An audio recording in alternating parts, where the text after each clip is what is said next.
Well, there's no question that raising a good crop takes a lot of plant food, but are farmers really applying enough plant food for the crops they're producing?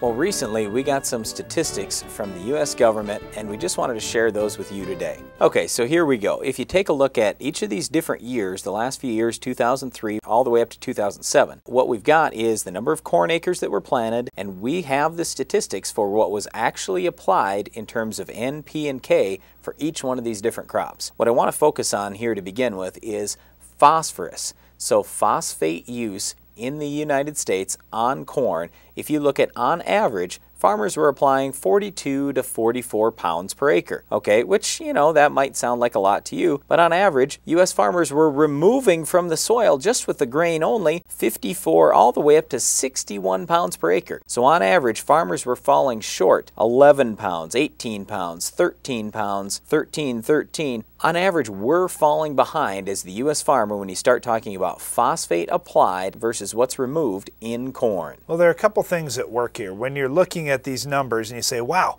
why are we falling behind more every year?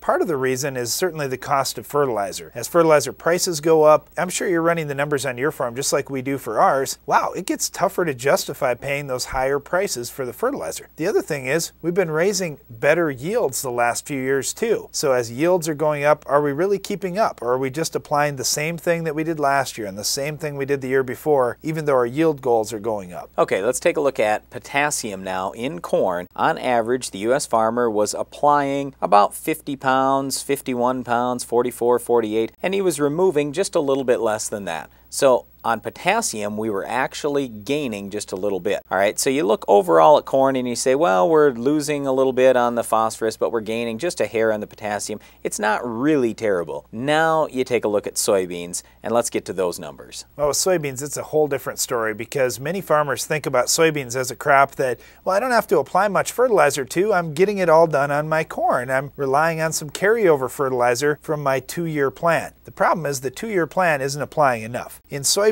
when you look at phosphorus removed and phosphorus applied, we're actually falling behind faster every year. Back in 2003, we were short 14.9. Now we're short 22. So we're going backwards. And it's the same on the potassium. We started short 24.9.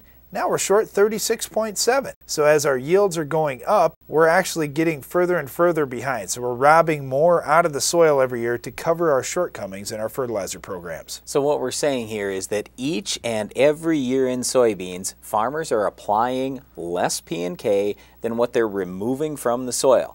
Well, think about it for a minute. How long can we keep that up? And let's also think about this. How often do you say on your farm, well, my corn yields, you know, they're pretty good, but my soybean yields, boy, I wish they could be a little better. And then you look at these statistics right here and you say, I wonder why the soybean yields aren't any better. If you're going to raise a good crop, you've got to at least put enough food out there for it. And when you take off a certain crop, well, I don't care if it's corn or soybeans or wheat, any crop, just look at the statistics. Look at how many nutrients you remove from the soil when you raise the grain for that particular crop. Well, it's quite a bit for corn, for soybeans, even for wheat. You've got to at least replace what you removed. Otherwise, every year you're going to fall further and further behind. So are we trying to scare you today? Well, maybe a little bit. But we definitely want you to take a look at your fertilizer program for your farm. Because if you're trying the 2-year approach where you're putting on enough this year that's going to cover you for a couple of years' crops, that program really hasn't been working. And that program hasn't been big enough amounts of fertilizer to make it a couple of years. So do take a look at your program this year if you want to have a successful crop. Well, another thing you need to do to have a successful crop is control your weeds like our Weed of the Week. Can you identify this week's weed?